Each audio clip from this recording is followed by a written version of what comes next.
Dawn broke on the Ardennes in February 1944 with a pale light that barely pierced the mist curling low over the ridges. The air smelled of wet earth and pine, sharp with frost, and the muffled crunch of boots echoed in rhythm along a narrow track.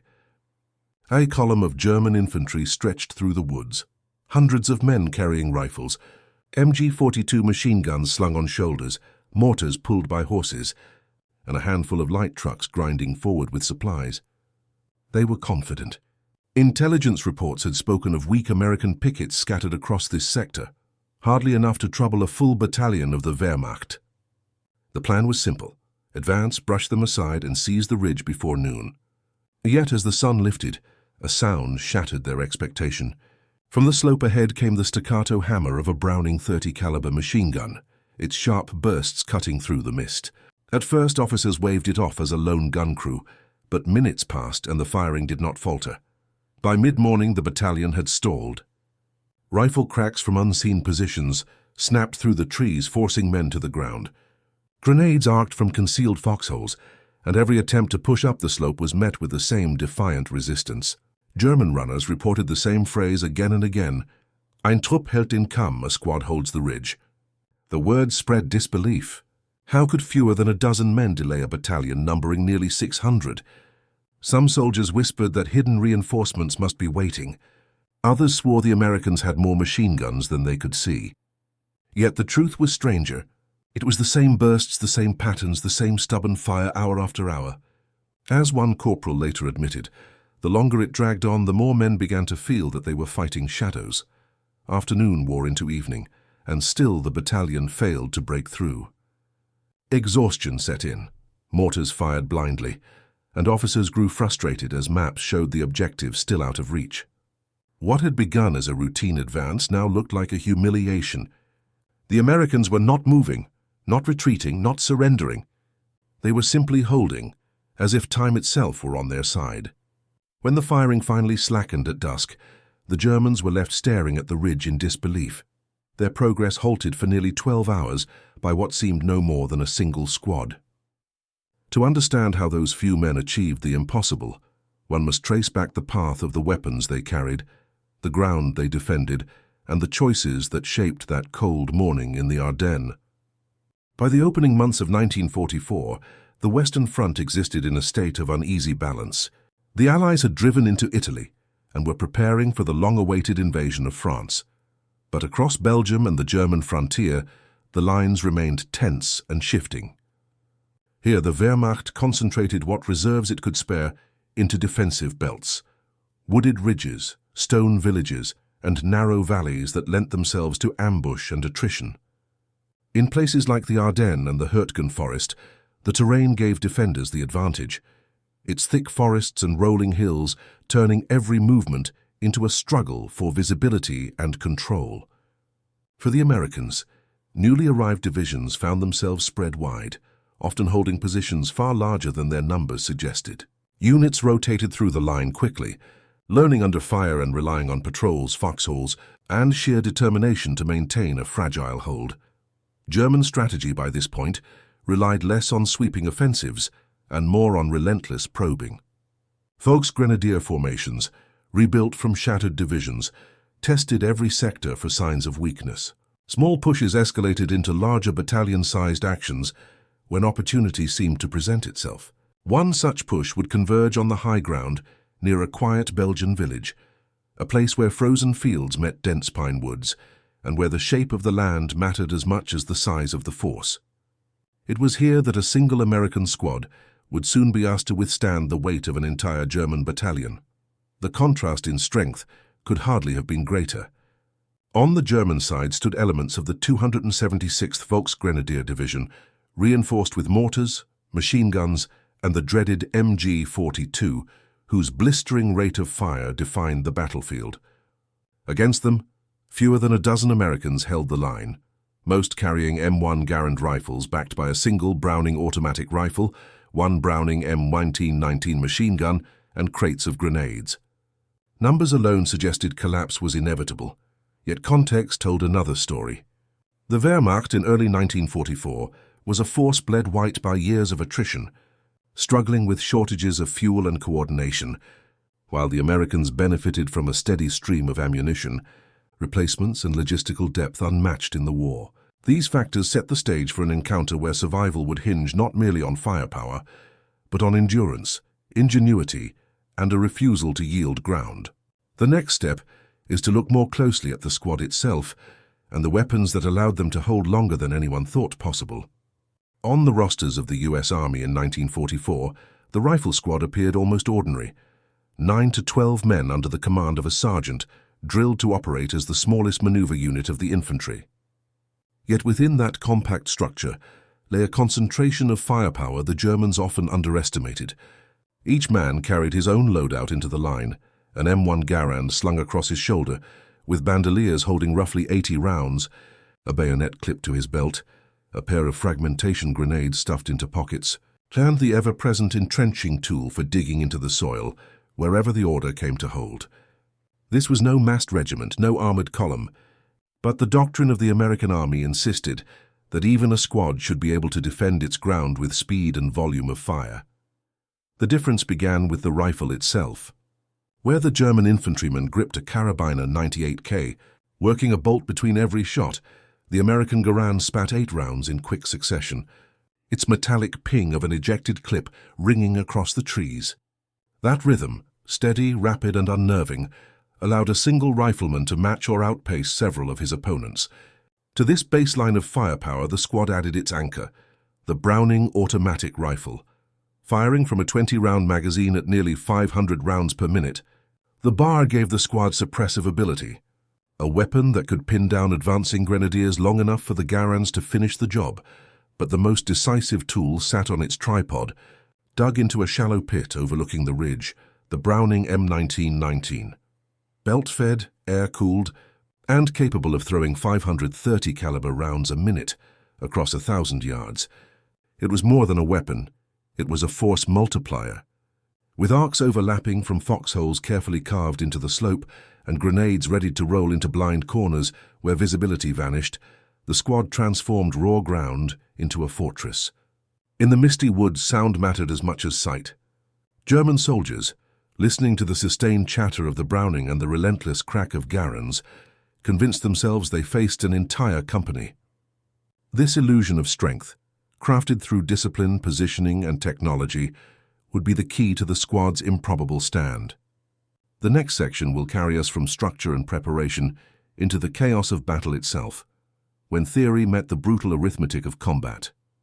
The first contact came in the thin grey light just after sunrise. A German patrol of perhaps a dozen men slipped forward through the trees, rifles at the ready, but with the casual assurance of soldiers expecting little more than a nervous outpost. The frost still clung to branches, and their breath smoked in the cold air as they reached the edge of the ridge. Then came the shock. From above, the sharp cracks of M1 Garands cut through the silence, followed almost instantly by the heavy, ripping burst of the Browning M1919.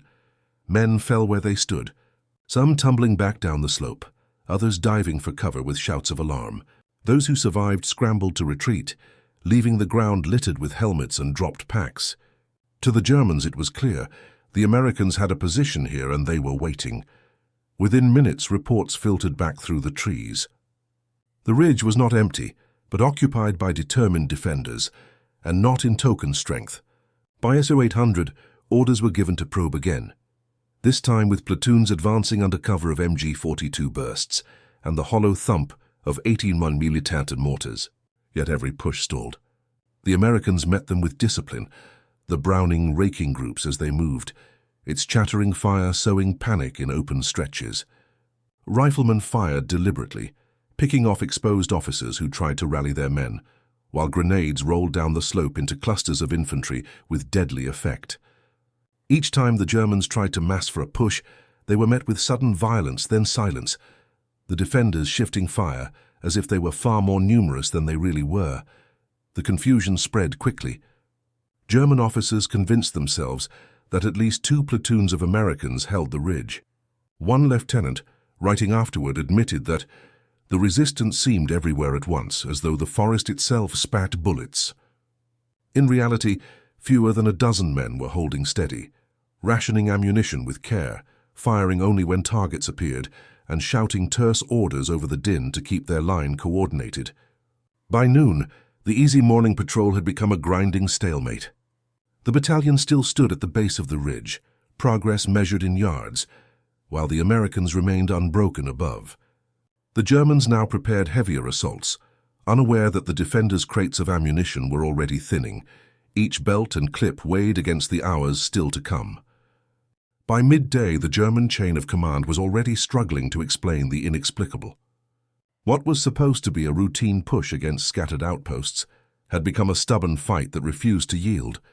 Officers drafted hurried reports to their regimental staff, describing an American strongpoint dug into the ridge. Estimates placed its strength at a full company, perhaps more, with heavy weapons emplaced along the slope. None could reconcile how so few visible helmets and rifles could deliver such sustained punishment. The forest carried sound strangely. The sharp chatter of the Browning echoed down into the valleys, amplified by the trees, until it seemed as though several machine guns were firing in concert. The distinctive cadence of the Garand, 8 rounds in rapid succession before the metallic ping of an empty clip, only deepened the illusion. To men accustomed to the slower rhythm of the Carabiner 98K, it seemed as if whole platoons were firing at once. The effect on morale was corrosive. Platoon leaders urged their men forward, gesturing and shouting above the din, but each advance collapsed into chaos as fire cut through the ranks. Soldiers whispered that the Americans must have pre-sighted artillery on the ridge, so precise were the grenades and bursts. In reality, the squad had no artillery at all. Others speculated that this was a blocking force, covering a larger Allied maneuver soon to fall on their flank. Even stragglers captured briefly in the confusion spoke of reinforcements and hidden guns that did not exist. The uncertainty spread faster than any bullet. One German diarist would later write that it was like fighting ghosts who would not fall back, a line that captured the eerie persistence of the defense. Men hesitated to cross even short stretches of open ground, convinced they were under observation from a far greater force. Hours slipped away in fruitless pressure, each failed attempt buying the Allies precious time in the wider theater. As the afternoon approached, and higher command debated whether to commit additional resources, the Americans above the ridge tightened their grip on the ground, digging deeper foxholes and rationing ammunition. The next part of the story turns from battlefield confusion to the industrial power behind it, the production and supply system that allowed a single squad to project the strength of many. Behind the squad crouched on that frozen Belgian ridge lay something far larger than themselves, the industrial might of the United States. By 1944, the factories of Springfield, Winchester, and others had turned out more than 4.5 million M1 Garand rifles, making them the backbone of American infantry firepower. Alongside them rolled 200,000 Browning automatic rifles and over 400,000 Browning machine guns in various models, a torrent of weapons unmatched by any other combatant in the war. Ammunition too arrived in staggering volumes. Freighters loaded with crates of .30 caliber rounds and boxes of fragmentation grenades crossed the Atlantic in ceaseless convoys, shielded by Allied destroyers and aircraft that fought to keep the shipping lanes open. The consequence was simple but decisive. Even the smallest American unit at the front line could be lavishly supplied with automatic firepower. The contrast with the Germans was stark. Years of attrition had strained the Wehrmacht's lifelines. Ammunition was rationed carefully, often doled out by the handful.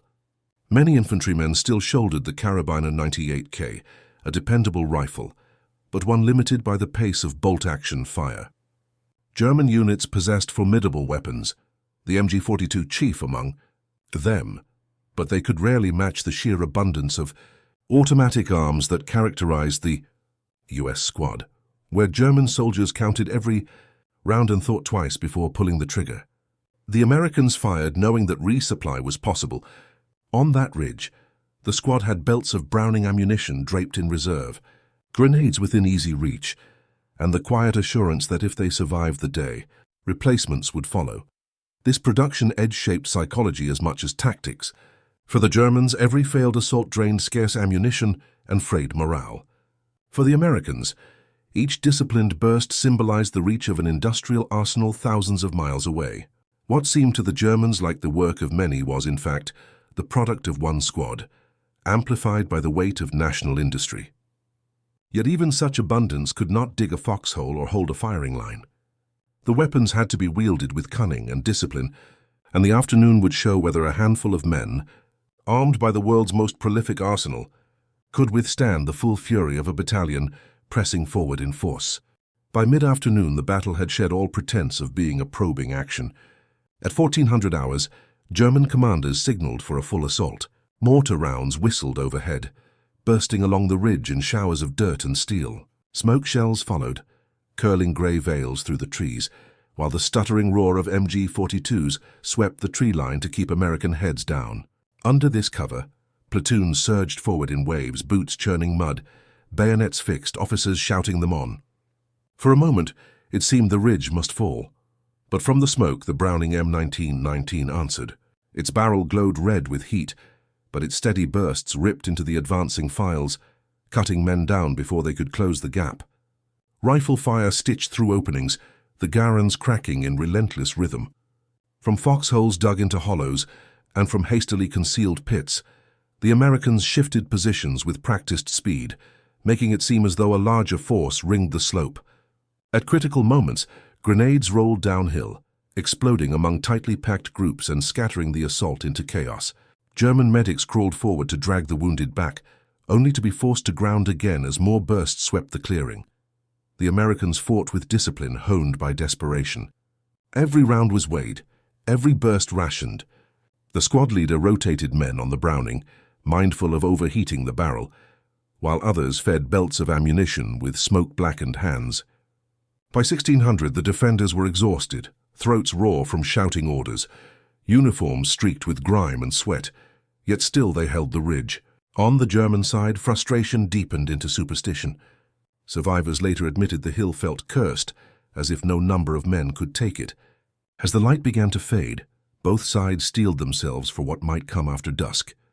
The squad counted dwindling ammunition in the dim glow of the forest, while the battalion prepared one more push, an effort that might finally break the line or drive them into the nightmare of a night fight.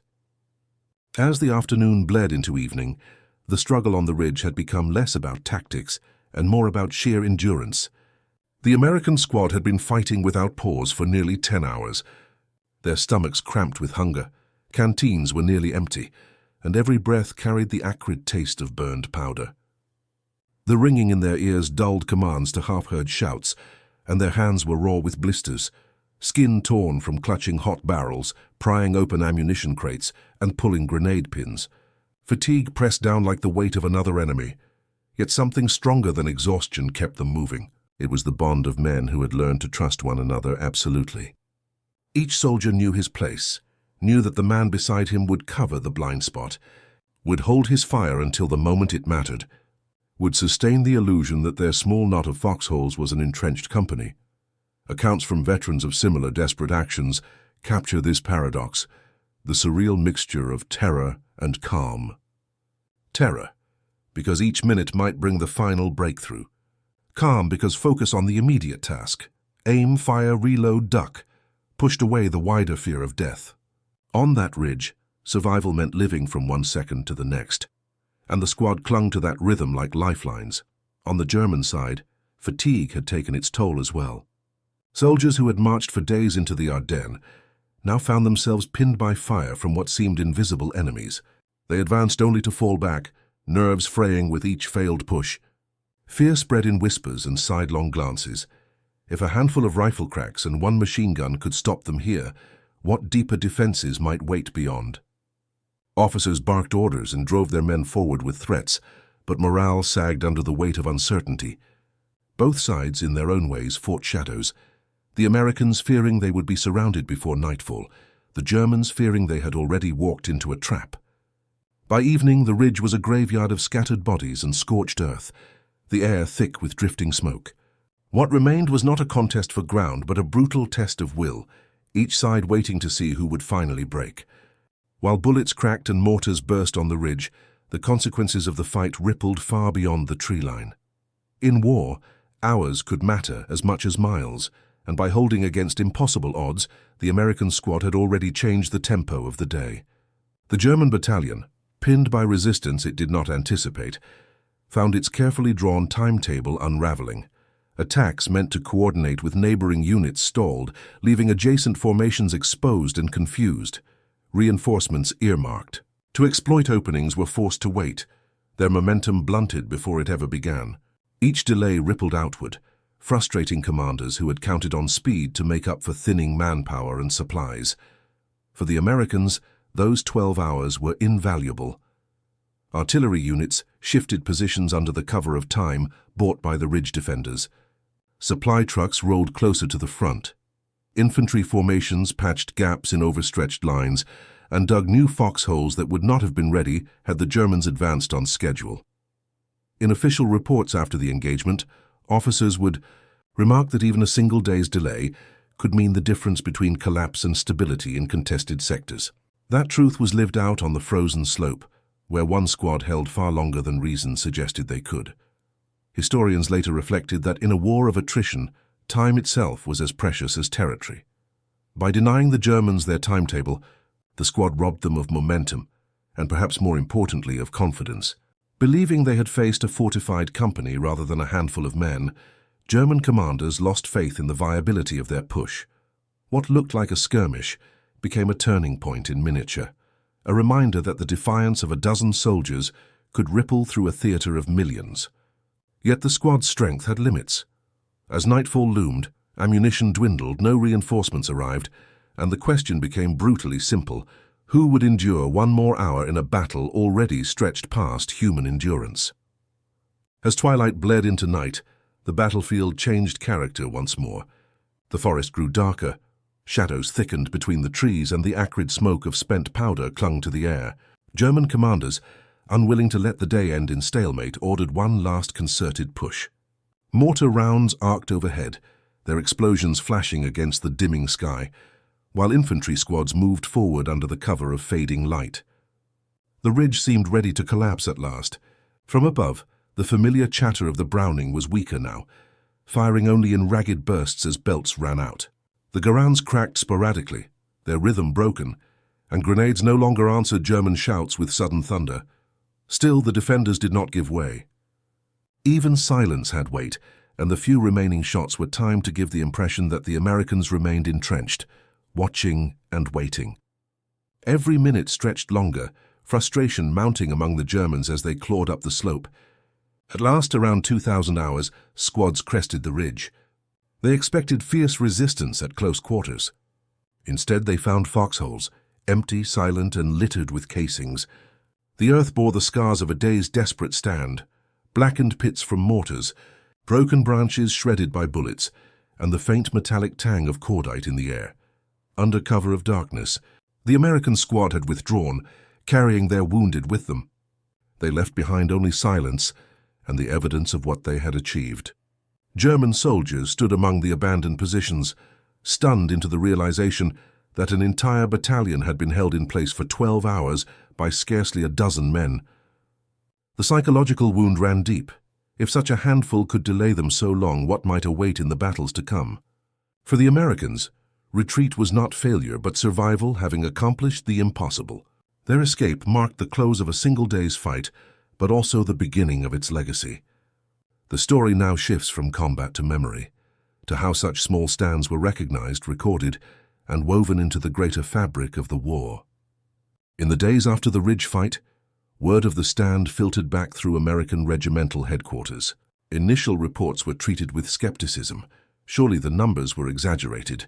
Surely no squad could have delayed a battalion for so long. But as officers gathered testimonies and studied the battlefield, the facts held. The discrepancy was staggering. Barely a dozen Americans had locked a German force of several hundred in place for 12 hours. Recommendations for decoration quickly followed. Bronze Stars and Silver Stars were put forward for several men, and one was nominated for the Distinguished Service Cross, the nation's second highest award for valor. Yet when asked, the men themselves brushed aside the praise, insisting they had been just doing what had to be done, focused not on heroics, but on survival and trust in one another. Historians later placed the stand within a wider pattern of the war. It did not carry the scale of Bastogne, or the prolonged grind of the Hurtgen forest, yet it echoed those legendary defenses in miniature. What mattered was not the ground itself, but the principle. Resolve at the smallest level could alter the tempo of battle across entire sectors. For the Germans, the episode remained a point of frustration. Diaries recovered from soldiers of the 276th Volksgrenadier Division spoke of disbelief and even humiliation, of a battalion stalled and sapped by an enemy they assumed would crumble. Officers noted with rare candor that underestimating American resolve had cost them dearly. The psychological contrast was sharp.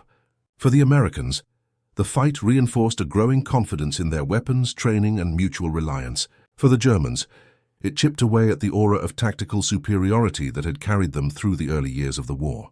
The Ridge became a local legend, a story retold in barracks and veterans' halls, proof that wars were not always decided by sweeping maneuvers or divisions on the march, but sometimes by squads who simply refused to yield. From here, the story broadens outward, to ask how such episodes fit into the trajectory of the wider war, and the lessons later drawn from them.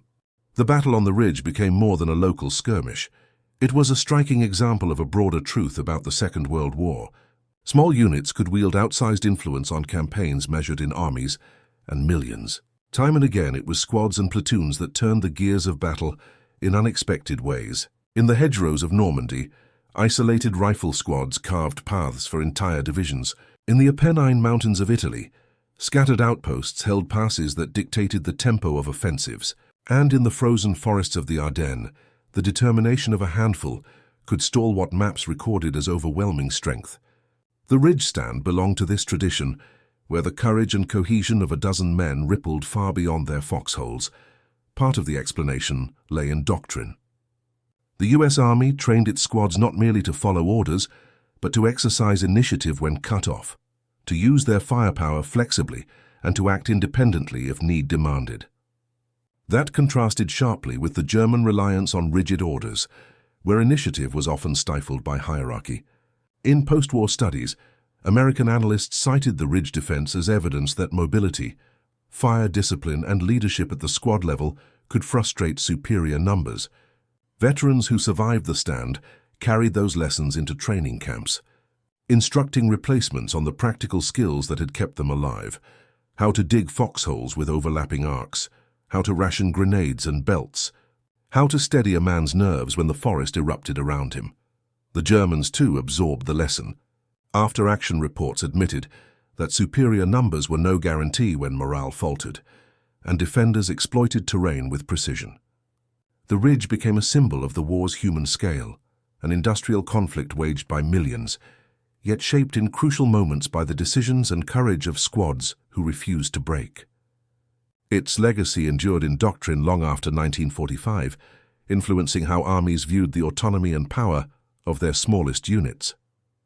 From here, the narrative turns outward once more, toward closing reflections on what such stories tell us about the war itself and its enduring memory.